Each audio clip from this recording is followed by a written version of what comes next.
이렇게 치부책에 써놓고 있다가 나중에 이제 하늘나라 왔을 때 너 몇 년도에 이런 죄를 졌지? 라고 판정하는 그런 생각들을 사람들이 참 많이 합니다. 그런데 오늘 요셉이라는 사람에게 하나님께서 하신 일은 요셉이 옥에 갇혀서 참 어렵고 힘든 시간들을 보낼 때 하나님이 가만히 계시지 않았다는 겁니다. 함께 하시면서 그 요셉에게 인자한 마음, 인자를 더해 주었다. 하나님의 손길이 요셉에게 임했다. 하나님이 그를 붙들어 주었다. 하나님이 그와 함께 하셨다. 이 놀라운 축복이 요셉에게 있었던 것처럼 오늘 꿈이 있는 교회에 와서 예배드리는 우리 성도님들의 삶에 끊임없이 경험될 수 있길 주님의 이름으로 축원드립니다. 그냥 성경 말씀은 오랜 역사를 기록한 한 책에 불과하지 않다라는 겁니다. 우리의 삶의 현장에서 이렇게 하나님이 친히 일을 하시는 경우가 참으로 많다라는 겁니다. 어제 우리 성경 공부를 하면서 신앙이라는 것을 대부분의 사람들은 교회 생활과 연결시켜서 이야기합니다. 신앙생활 잘하냐 못하냐 이거를 평가하는 기준은 그 사람이 교회 생활을 잘하느냐 못하느냐 이걸 보고 판정한다라는 것입니다. 그래서 사람들은 그 사람이 교회에 얼만큼 잘 다니고 교회에서 얼만큼 봉사자라고 얼만큼 열심히 잘하는지 그걸 가지고 그 사람이 신앙생활을 잘한다 못하다라고 평가한다는 거죠. 이것이 우리나라 한국교회의 굉장히 큰 문제점이 되다 보니까 그들이 살아가는 삶의 현장이 중요한 게 아니라 교회 안에서 어떤 직분을 받고 어떤 모습으로 살아가느냐를 늘 우선시한다는 거죠. 그러니까 주일날 교회에 와서 얼만큼 경건하게 얼만큼 또 교회를 위해서 나는 누구보다 교회를 위해서 헌금을 많이 하고 누구보다 교회를 위해서 수고했어. 이걸로 내 신앙생활이 다 끝났다라고 생각하는 거죠. 또 많은 한국 교회들이 그렇게 교육을 시켜왔어요. 그래서 신앙생활의 가장 중요한 포인트를 교회를 얼만큼 잘 섬기고 교회를 위해서 얼만큼 수고했느냐 이런 부분들에 대해서 강조를 했다는 거죠. 그러니까 주일날 교회 와서 예배를 드리면서 어떤 자세와 어떤 모습을 갖느냐만을 강조하다 보니까 가장 중요한 월요일부터 토요일까지의 삶에 대해서는 중요하지 않겠습니까? 그래서 그 부분을 또 강조하기 위해서 새벽마다 새벽기도 나와야 한다. 수요일날 수요예배 와라. 금요일날 금요 철학 때 와라. 이런 것들로 지금 세상에서 어떻게 살든 중요한 게 아니라 얼만큼 교회에 열심을 내고 교회의 예배에 참석을 잘하느냐 이런 것들로 그 사람의 신앙의 기준을 측정하기도 했다라는 겁니다. 그리고 그런 사람들이 복을 참 많이 받았더라 라는 기준을 가지고 설명했다는 거죠. 그런데 신앙생활은 그렇지 않다라는 겁니다. 주일날 예배드리는 일들 또 예배에 참석한 것들이 신앙의 기준이 아니라 신앙의 삶은 그리스도를 통해 하나님의 자녀가 됐다는 놀라운 사실을 확인했다면 우리가 살아가는 전 삶에서 바로 이 요셉과 같이 하나님께서 살아계신 놀라운 일들이 경험되어지고 그리고 우리의 삶에서 하나님과 끊임없이 교류하면서 하나님의 백성으로 살아가는 삶을 살아야 될 줄 믿습니다. 그래서 교회 생활 따로 가정생활 따로, 회사생활 따로 이건 잘못됐다라는 거예요. 지금 요셉이 이 내용을 자세하게 설명 안 해도 우리 성도님들 요셉에 대한 설교를 제가 참 많이 했었던 것 같습니다. 자세하게 어떤 일 때문에 이렇게 옥에 갇혔는지 설명하지 않아도 아실 거예요. 그 보디발이라는 장군의 아내에게 유혹을 받았다가 그걸 거절했다는 하나님 앞에 좀 제대로 살겠다는 그런 생각 가지고 얘기했다가 옥에 갇힌 거예요.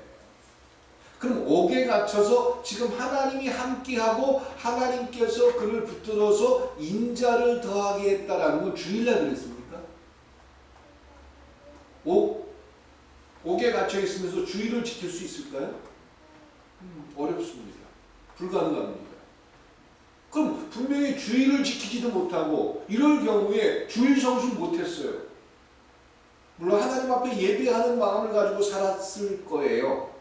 그런데 그는 주일도 지키지 못했고 새벽 기도도 나가지 못했을 거고 그리고 수요 예배도 참석 못했을 거고 성경 공부도 참석하지 못했을 거예요. 그럼 우리가 생각할 때 예배도 빠지고 성경 공부도 열심히 하지 않고 기도 생활도 하지 않는데 하나님이 함께 하더라. 이건 좀 우리가 알고 있는 상식과는 맞지 않는 거잖아요. 최소한 복을 받으려면 새벽 기도도 빠지지 말아야 되고 그리고 모든 성경 공부 다 참석해야 되고 교회를 위해서 참 수고하고 애써야 되는데 그런 어떤 것들이 없어요. 그럼에도 불구하고 하나님은 요셉과 함께 하셨고 요셉에게 인자한 마음을 끊임없이 하나님께서 붙들어 주셨다라는 겁니다. 그래서 우리가 과연 이렇게 요셉이 그의 삶에서 하나님의 끊임없는 손길을 경험할 수 있었던 과정은 무엇일까? 이런 부분에 대해서 오늘 세 가지로 생각해보고자 하는 것입니다. 그래서 신앙생활이라는 것은 교회를 통해서 물론 하나님과 교류하고 만나고 하나님의 뜻을 발견하지만 교회 생활만이 신앙생활이 아니다라는 거예요. 신앙생활은 교회 생활과 함께 우리가 살아가는 모든의 삶이 신앙생활인 줄 믿습니다. 직장을 다니는 분들은 직장이 신앙생활하는 곳이에요. 가정주부들은 가정이 내가 신앙생활하는 곳이에요. 또 내가 살아가는 삶의 모든 현장이 하나님과 어떤 관계를 맺고 어떤 모습으로 살아가느냐 이것 전체가 신앙생활인 줄 믿습니다. 그 전체의 삶들 그 전체의 삶에서 어떤 가치관과 어떤 기준을 세우고 살아가느냐 이것이 요셉처럼 예민하게 하나님의 살아계심을 경험하는 삶을 살 수 있고 또 그런 하나님의 끊임없는 손길과 눈길이 있는데도 불구하고 하나님으로부터 버림받는 그런 경우의 사람들도 있다라는 겁니다. 꿈이 있는 교회가 이 요셉과 같이 참으로 예민한 하나님의 모습을 통해서 하나님의 손길과 하나님의 음성을 경험하는 우리의 전체의 삶이 될 수 있길 주님의 이름으로 축원드립니다. 하나님이 함께 한다는 것은 우리를 참 힘들게 하고 피곤하게 하는 게 아닙니다. 하나님이 우리를 붙들어 준다는 것은 우리가 정말 내 것을 어마어마하게 손해를 보면서 살아야 된다는 그런 기준도 결코 아니다라는 겁니다. 그분은 말씀을 하시는 분이며 그분은 인격을 가지고 계시고 그분은 우리와 끊임없이 이야기하고 싶어 하신다는 겁니다. 그래서 아브라함을 향해서는 나의 친구다라고까지 얘기하십니다. 친구. 물론 하나님하고 아브라함하고 죄송합니다. 친구 맺을 수 있는 건 아니지요. 근데 내 친구다라고 일컬을 정도로 하나님은 그래서 소돔과 고모라 성을 멸망하러 가는 그 천사가 이 사자가 들렸을 때 끊임없이 타협하고 끊임없이 들어주고 끊임없이 그 아브라함의 마음을 헤아려주는 그런 장면이 있지 않습니까? 그것은 주일날 꼭 그 일이 일어난 것이 아니다라는 거죠. 예배를 그동안 잘 드렸기 때문에 하나님께서 아브라함에게 특별히 그렇게 했다. 그게 아니라는 겁니다. 그의 전 삶이 그랬다라는 겁니다. 오늘 본문 39장 4절에도 보면은 이 보디발 장군이 4절 말씀을 한번 같이 읽어보도록 하겠습니다. 요셉이 그의 주인에게 은혜를 입어 섬김에 그가 요셉을 가정 총무로 삼고 자기의 소유를 다 그의 손에 위탁하니. 분명히 요셉은 보디발 장군의 노예로 끌려가서 그 집에 노예로 살았습니다. 39장 21절도 좀 전에 읽어드렸는데 제가 다시 한번 읽어드리면 여호와께서 요셉과 함께 하시고 그에게 인자를 더하사 간수장에게 은혜를 받게 하시네 이렇게 이야기합니다. 그리고 22절에 간수장이 옥중죄수를 다 요셉의 손에 맡김으로 그 재반 사물을 요셉이 처리하고 이렇게 이야기합니다. 자, 그냥 단순히 요셉에 대한 역사와 요셉에 대한 기억을 통해서 하나님이 함께하는 사람이니까 그런 일들이 하나님을 이렇게 하나님이 계획해 놓으셨겠지 이렇게 이야기할 수 있는데 요셉 스스로가 어떤 마음을 가지지 않고서는 이 일들이 불가능하지 않았을까라는 생각을 합니다. 자, 어떤 거냐면 그냥 단지 하나님이 나와 함께 하셔 이런 생각을 끊임없이 나한테 쇠뇌를 시키면 이런 일들이 일어난다 이 말이 아니에요. 이걸 긍정의 생각이라고 표현할 수 있는데 이 긍정의 생각을 현대에 많은 사람들이 오해를 합니다. 그래서 할 수 있다고 생각하면 믿음을 가지고 할 수 있다고 생각하면 언젠가 그 일이 이루어진다 이렇게 생각합니다. 그런데 저는 그것에 대해서 반박을 하고 싶습니다. 요셉이 할 수 있다, 하나님이 나와 함께 하신다, 하나님이 나에게 어릴 때 꿈을 주셨으니까 그 꿈이 언젠가는 현실로 나타날 것이다 이렇게 할 수 있다 이 생각을 하고 있었기 때문에 이런 일이 일어난 것이 결코 아니다라는 겁니다. 자, 왜 제가 그 근거를 들어서 말씀드리냐면 요셉이 자색 옷을 입고 모든 형제들보다 아버지의 사랑을 많이 받다가 형제들에게 미움을 사가지고 애굽의 노예로 팔려갑니다. 종으로 팔려갑니다. 아주 부잣집 아들에서 아주 낮고 천한 그런 종의 모습으로 노예로 팔려갑니다. 그런 노예로 팔려가는 요셉의 현실을 요셉 스스로가 받아들일 수 있을까요? 아마 일반적인 모든 사람들이 그 현실을 나는 당연하게 이렇게 애굽이라는 나라에 가서 노예로 살아야 돼 이걸 그냥 있는 그대로 받아들이기가 쉽지 않습니다. 말도 통하지 않는. 그런데 왜 보디발이라는 장군은 그 당시에 근위대장입니다. 지금으로 말하면 청와대 경호실장, 비서실장 그 정도 역할이 되는 아주 굉장히 높은 고위 공직자죠. 그런 집에 하인이 한두 명이겠습니까? 요셉 혼자 있었겠습니까? 수십 명이 아마 노예로 그 집에서 여러 가지 일을 하면서 살고 있었을 거예요.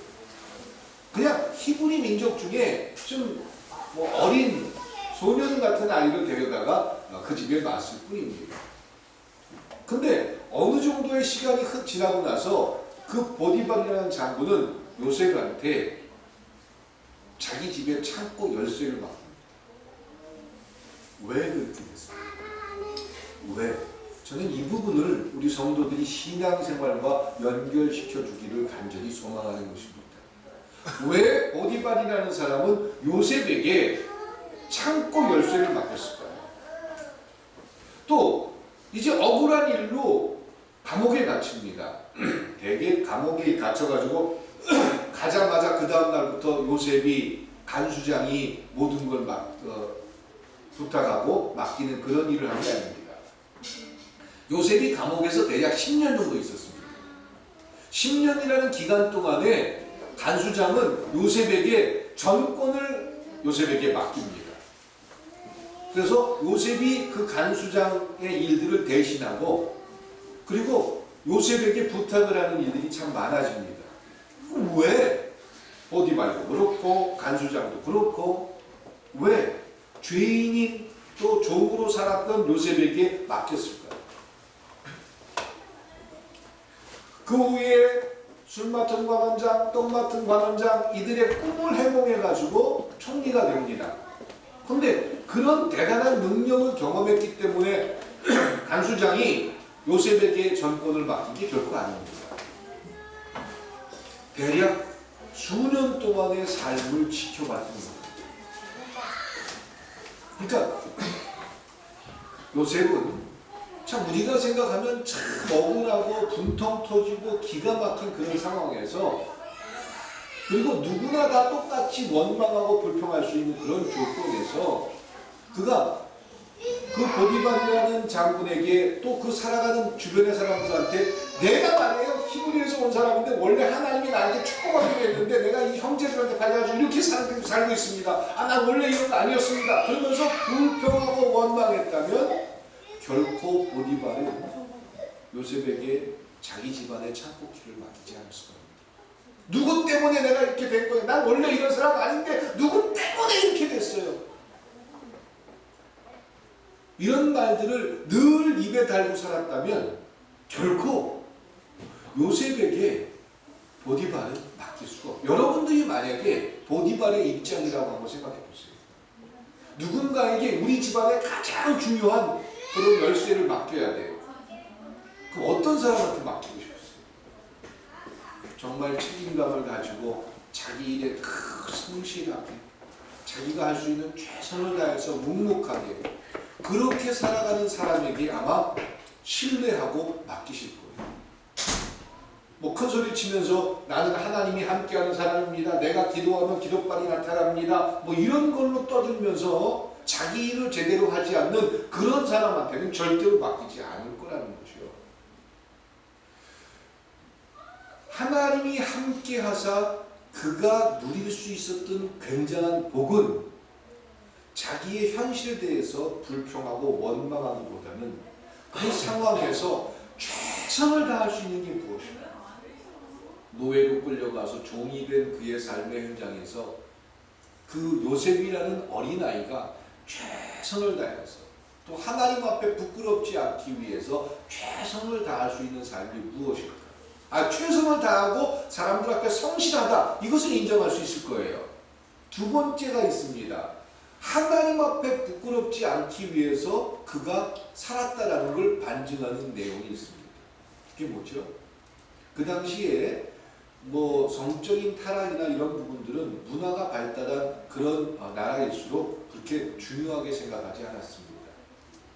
뭐 그 당시 애굽이라는 나라도 문화 자체가 그렇게 굉장히 발전했기 때문에 뭐 그런 것들에 대해서 크게 문제 삼거나 그러지 않았습니다. 그런데 보디발의 아내가 이 노예 하나를 데려다가 자기 그 성적인 놀이개로 삼으려고 했는데 그걸 어떤 노예라는 종이 거절을 합니다. 있을 수 없는 일이에요. 그냥 그 자리에서 죽임을 당해도 말 못합니다. 그리고 그런 일들이 아주 쉽고 우습게 그 당시에 있었습니다.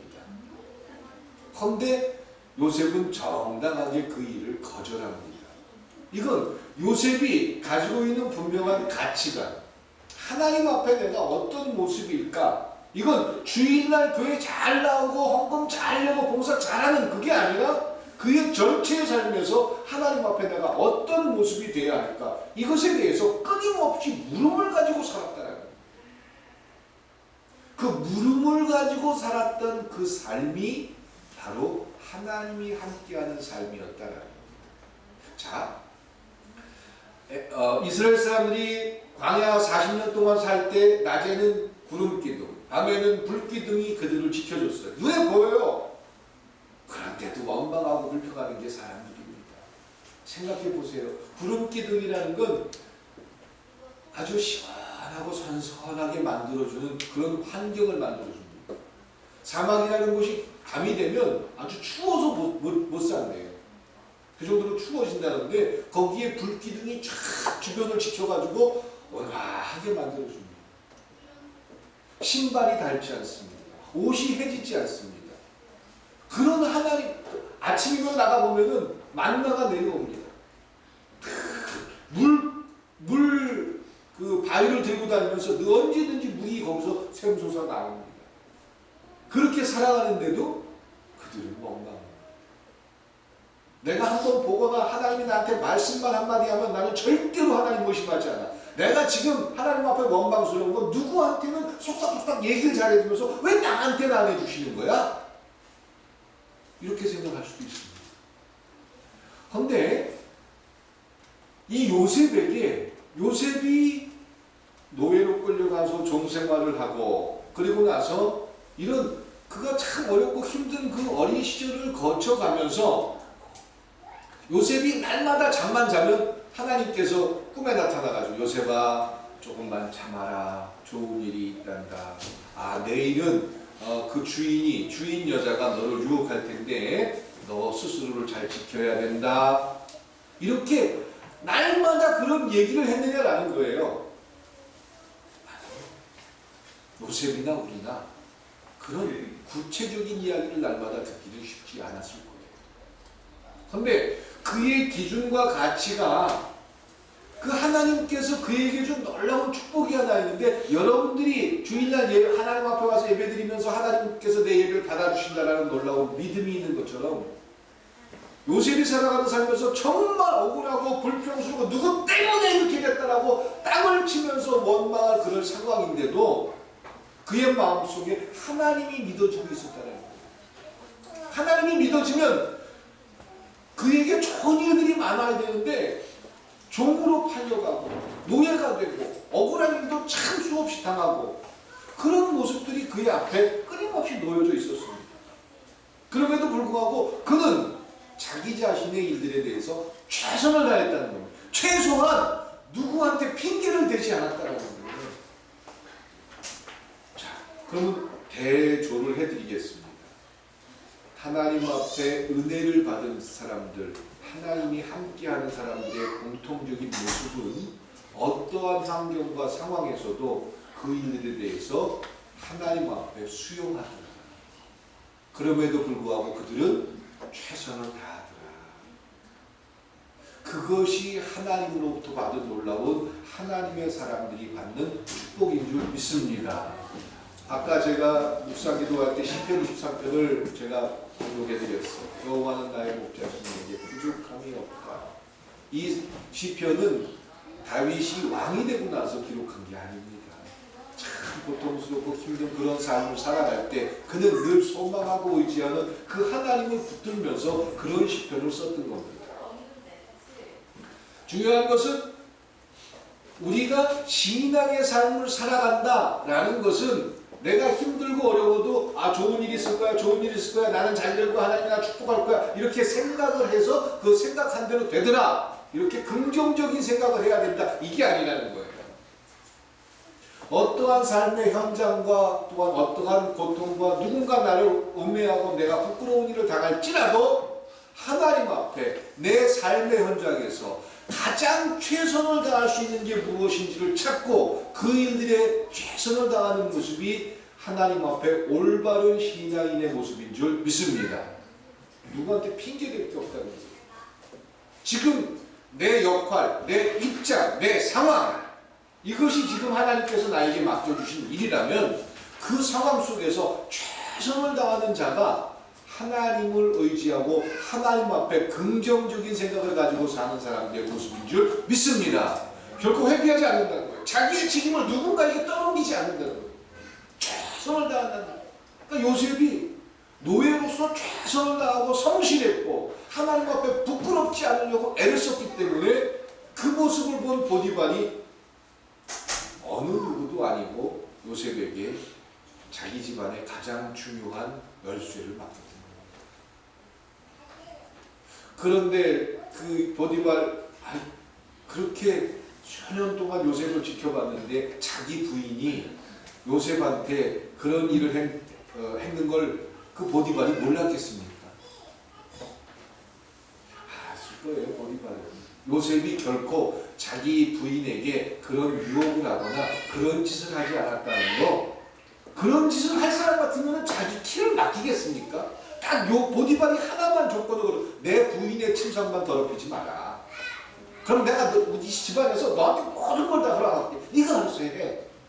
그 정도의 신뢰인데 요셉에 대해서 몰랐겠었냐라는 겁니다. 요셉은 어쩔 수. 그래서 만약에 요셉이 그 보디발이 정말 자기 부인을 그렇게 유혹하고 자기 부인에게 부끄러운 일을 했었다, 자기 부인의 말대로 그랬다 그러면은 감옥에 가둘 일이 있습니까? 없습니까? 없어요. 그 자리에서 배 죽이면 돼요. 그 자리에서 죽이면 돼요. 종인데요. 노예인데. 노예에게 인권이 어디 있습니까? 그 당시에 그 높은 권력을 가지고 있는 보디발이 요셉을 감옥으로 보낸 이유는 자기 부인의 체면도 살려주고 그리고 요셉도 지켜주기 위해서 아마 보냈을지 몰라요. 그건 하나님이 함께하는 어떤 모습들 속에서 나타난 놀라운 증거이기도 한데, 그냥 단순히 주일날 내가 예배 잘 드리고 주일날 교회 와서 헌금 잘하고 내가 교회 일 열심히 했기 때문에 나타나는 증거가 아니라 요셉이 평상시 살아가는 눈 뜨고 잠잘 때까지, 아니 잠자면서도 어떨지 모르겠는데 그게 전 삶에서 하나님의 사람이라는 놀라운 축복이 나타났다. 하나님의 사람이라는 축복이 뭡니까? 끊임없이 하나님이 의식되는 거예요. 내가 이런 말을 해야 이런 생각을 끊임없이 할 수 있는 거죠. 그런 사람들, 그렇게 하나님의 사람으로 살아가는 사람들에게 나타나는 두 번째 모습은 끊임없이 미래를 바라보면서 살게 되는 줄 믿습니다. 약속이 기억된다는 거죠. 요즘 힘들고 어려워도 참으면 나중에 좋은 일이 있겠지. 그냥 참으면 좋은 일이 있겠지. 이게 아니라 하나님의 거대한 말씀의 약속을 붙들면서 살아가게 된다라는 거죠. 지금 아무것도 보이지 않습니다. 노예로 생활합니다. 그런데 노예로 살던 그에게 주인만큼의 권한이 생깁니다. 그때 요셉의 마음은 어땠을까요? 비록 하나님이 하시고자 하는 굉장한 일들에 대해서 정말 손가락만큼도 지금 성취된 게 없잖아요. 그렇죠? 아마 어떤 사람들은 요셉이 거기서 하나님에 대해서 내가 이 정도만 아니 보디발이라는 장군의 그 최고의 열심을 쥐고 있는 그 정도의 권력이라면 나이가 아직 30세가 안 됐을 때입니다. 20대 초반입니다. 그 정도의 높은 위치에 올라간다면 인생 성공한 겁니까? 실패한 겁니까? 성공한 거죠. 그 정도면. 그 당시 애굽이라는 나라의 최고의 실세 보디발 장군의 오른팔, 그것도 20대 초에. 이거 굉장히 신분상승입니다. 히브리 민족들 꿈도 못 꾸는 그런 높은 자리예요. 지금으로 따지면 미국 그 국무장관의 최측근 비서, 이 정도 위치로 올라간 겁니다. 그것도 20대 초반에.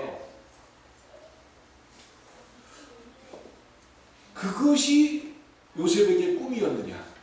굉장히 높은 자리에 있으면서, 그러면 사람이 높은 자리에 올라가면 못 먹던 사람들이 막 잘 먹기 시작하면 사람이 변하는 것처럼, 그것이 요셉에게 꿈이었다면 그 자체로 아마 멈췄을 거예요. 하나님보다 돈이 더 중요하고, 하나님보다 내 삶이 더 중요하고, 하나님보다 내 가치가 더 중요하다고 생각했으면 요셉은 거기가 끝이었을 거예요. 그런데 요셉은 거기서 멈추지 않았다는 거죠.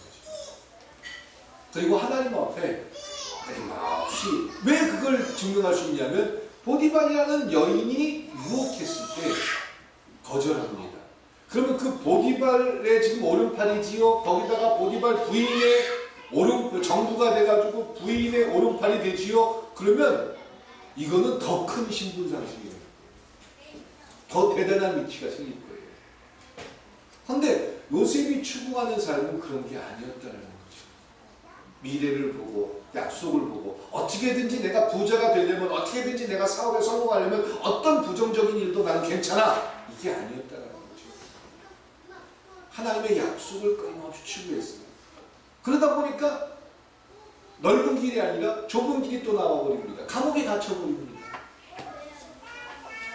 그런데 그런 상황에서 그때 무슨 생각했을까요? 감옥에서 10년 있었어요. 작은 연도가 아니에요. 10년 있었습니다. 그 10년 동안 무슨 생각했을까요? 감옥에 갇혀서요, 한 달만 써보세요. 죽을 맛입니다. 아마 최순실, 어저께 국민들은 밖에 나가서 그 추운데 그 촛불 들고 그렇게 고생하는데, 최순실이 좀 따뜻한 방에서 있으니까 참 그렇다고 그러는데, 자유가 억압된 상태에서 조그마한 공간에서 아무것도 할 수 없다는 무력감을 느끼면서 살아간다는 것, 이건 정말 힘든 겁니다. 저도 그런 경험이 있잖아요. 한 40일 정도로 제가 유치장에 있어가지고 그 무력감이라는 것, 이건 정말 사람이 살기가 힘이 듭니다. 그러다가 어떻게 이제 예슬이하고 저희 사모가 면회를 와요.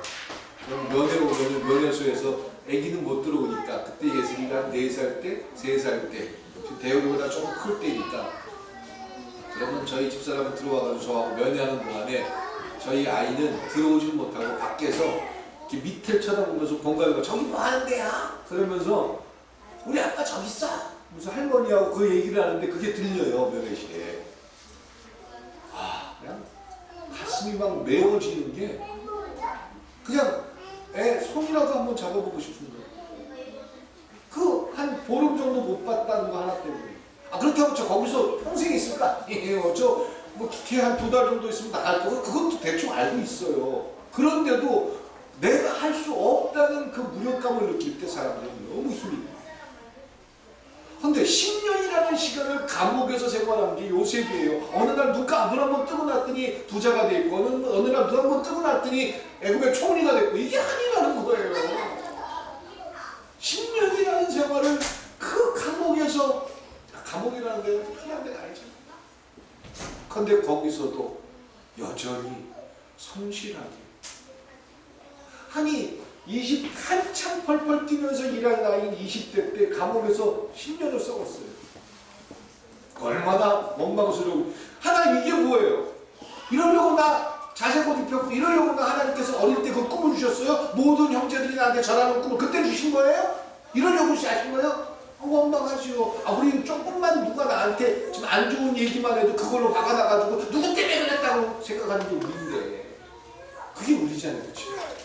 저도 그렇잖아요. 여러분 우리 모두가 다 그렇잖아요. 그런데 10년이라는 시간을 감옥에 갇혀서 그렇게 힘든 삶을 살아간다는 거예요. 결코 만만한 일이 아니지. 그런데 그 과정에서도 또한 요셉은 묵묵히 최선을 자기의 삶에서 죄수인데도 죄수의 삶에 최선을 다했다.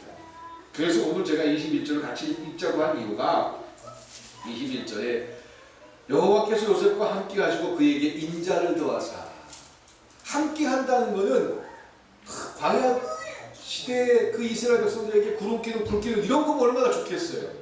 그런데 감옥 안에서 그러면 요셉이 딱 걸어다니면 천사가 옆에서 이렇게 손을 붙들고 있고 이런 모습이 아니었다라는 것이죠. 함께 한다라는 건 요셉이 하나님을 그렇게 의식했다. 생각했다. 요셉이 하나님을 의식하고 생각했더니 하나님께서 살아계시다는 놀라운 사실을 요셉으로 하여금 믿게 하셨다. 그럼 살아계시다는 놀라운 사실을 믿게 했으니까 당장 요셉이 좋은 일이 있어야 돼요? 나쁜 일이 있어야 돼요? 우리 생각은 좋은 일이에요. 근데 10년 동안 안 됐다라는 거예요. 10년 동안 우리 꿈이 있는 교회 이제 애정이 10년 되는 거죠? 우리도 10년 지나요. 하나님께서 그 묵묵히 기다린 여러분들의 고생과 눈물을 닦아주실 수 있길 주님의 이름으로 축원드립니다. 대단한 일들이 시작될 수 있길 소망합니다. 그래서 제가 오늘 이 말씀을 준비해요. 10년. 그래서 믿음은 기다리는 거. 아브라함이 처음 하나님을 만났을 때 내 본토 친척 아비 집을 떠나 내가 네게 지시할 땅으로 가라. 75세 때 하나님이 말씀하셨어요. 그리고 하늘의 별과 같이 수많은 자손들을 줄 것이다. 25년을 기다렸더니 딸랑 이삭 아들 하나 줬어요. 물론 이스마엘이라는 후처의 자녀도 주긴 줬죠. 그 아브라함에게 약속한 그 약속이 몇 년 만에 애굽에서 가나안 땅으로 들어가는 역사가 있었냐면 500년 걸렸습니다. 500년. 아브라함 죽고 나서 죽고 하여간 500년이 지나고 나서 하나님이 그 약속을 성취해 주십니다. 모세를 부르셔서 애굽에서 고통받는 이스라엘 백성들을 다 불러내서 40년 광야 생활을 하게 하고 그리고 가나안 땅의 모든 사람들을 몰아내고 하나님의 왕국을 세우는데 500년 걸렸습니다. 근데 하나님께서 약속하신 그 일들을 진행하시는 줄 믿습니다. 우리 꿈이 있는 교회가 시작되고 우리 꿈이 있는 교회가 하나님의 나라와 하나님의 일들을 진행할 때 그 하나님의 약속이 성취될 수 있길 주님의 이름으로 간절히 소망합니다. 여러분들이 돼 있으면 정말 좋겠어요. 저도 그래요. 제 때에 제가 제가 꿈 있는 교회 목사할 때 그 하나님의 약속이 성취됐으면 정말 좋겠어요. 하나님이 하시면 언제 될지 모르겠어요. 근데 제때에 안 되더라도 언젠간 하나님께서 그 하나님의 약속을 꿈이 있는 교회를 통해서 성취하실 줄 믿습니다. 그 기준, 그 가치. 그래서 하나님을 신뢰하는 자들, 하나님을 의지하는 자들에게 나타나는 공통적인 특징은 기다림입니다. 기다려줄 줄 아는. 못 기다리니까 화가 나는 거예요. 못 참으니까 분이 나는 거예요. 기다려줄 수 있는 여러분들이 될 수 있길 주님의 이름으로 축원드립니다. 마지막으로 요셉을 통해서 경험할 수 있는 신앙의 삶이라는 것은 말이에요. 말. 어떤 말을 하는 거예요. 한 주간 동안 여러분들은 신앙생활을 하면서 어떤 말들을 참 많이 하셨습니까? 하나님이 믿어지기 때문에 할 수 있는 말과 하나님을 믿지 않기 때문에 하는 말이 있습니다. 그러나 그렇잖아요. 그렇겠죠? 하나님을 도무지 믿지 않기 때문에 내 생각과 내 주장을 빌면서 내 고집을 내세우는 그런 말들이 있고, 하나님이 살아계시다는 게 믿어지기 때문에 정말 속에서 분통 터지고 화가 나는데도 그래, 이것도 내가 하나님께서 나에게 주신 과정이고 숙제라면 그것조차도 제가 이젠 수용할 수 있습니다. 누군가에게 참 당신은 나와 다를 수도 있네요. 생각과 또 모든 것들이 다를 수도 있네요. 이런 말들을 할 수 있다라는 겁니다. 40장 8절을 한번 제가 읽어드리겠습니다. 40장 8절을 보면 그들이 그에게 이르되 우리가 꿈을 꾸었으나 이를 해석할 자가 없도다. 요셉이 그들에게 이르되 해석은 하나님께 있지 아니하니까 청하건대 내게 이르소서. 이제 드디어 나옵니다. 이제 그 관원장들이 와가지고 감옥에 갇혔다가 꿈을 꿨는데 그 꿈에 대해서 몰라요. 근데 워낙 그 감옥이라는 곳에 높은 위치에 있던 요셉에게 사람들이 물어봅니다. 내가 이런 꿈을 꿨는데 도무지 무슨 꿈인지 모르겠다. 나한테 얘기해 보십시오. 내가 한번 얘기해 줄게. 뭘 한다, 얼마나 한다. 근데 그의 말은 이미 하나님께서 그에게 미리 사인해줬다. 글쎄 잘 모르겠어요. 아마 그는 그 꿈 얘기를 듣고 기도했을 거예요. 하나님, 내가 이런 꿈을 꿨다는 사람의 얘기 들었는데 하나님, 꿈은 하나님에게 있지 않습니까? 하나님께서 그 뜻을 좀 알려주세요. 하나님께서 알려주시면 그 사람에게 내가 설명해 줄 수 있을 것 같아요. 이런 말들. 여러분들이 자녀들한테 뭘 가르치십니까? 자, 어렵고 힘든 문제가 있고 아이들이 살아가면서 그들의 삶에서 많은 고민과 갈등이 있을 때 기도하자. 하나님 앞에 기도하자. 하나님께서 이 문제를 들어주실 거예요. 얘기하는 이유. 왜 그렇게 합니까? 하나님이 믿어질 때 그런 고백을 할 수 있는 겁니다. 단순히 어떤 사람 얘기를 들어보니까 기도해야 된다는 생각을 가지고서 이 말을 못하게 될 것입니다. 그래서 신앙생활이라는 것은 주일날 교회 와서 거룩한 척 아주 우리의 말들이 참 인격적인 것처럼 그런 수준 높은 말만 해야 되는 게 아니라 우리가 살아가는 월요일부터 토요일까지의 삶에서 얼마나 하나님을 의식하고 하나님을 인정하는 그런 우리의 말들을 하느냐라는 거죠. 월요일부터 토요일까지 전혀 하나님을 믿지도 않는 것처럼 세상 사람이랑 똑같은 기준과 똑같은 가치를 가지고 네가 나한테 500원 썼으면 나도 너한테 500원 이렇게 쓸 수 없고 네가 나한테 이렇게 나쁜 짓 했으면 나도 너한테 나쁜 짓 할 거고 이런 기준을 가지고 어떻게든지 조금이라도 단 1원이라도 단 10원이라도 단 100원이라도 손해보는 게 아까워가지고 그렇게 인색하게 살면서 주일날 교회 와서는 마치 하나님 앞에 대단한 믿음을 가지고 내가 넉넉한 사람인 것처럼 그것과는 다르다는 거예요. 신앙생활이라는 것은 그 전체의 삶에서 하나님을 의지하고 하나님을 생각하기 때문에 하나님 앞에 내가 봐요. 어떤 가치를 가지고 말을 하느냐.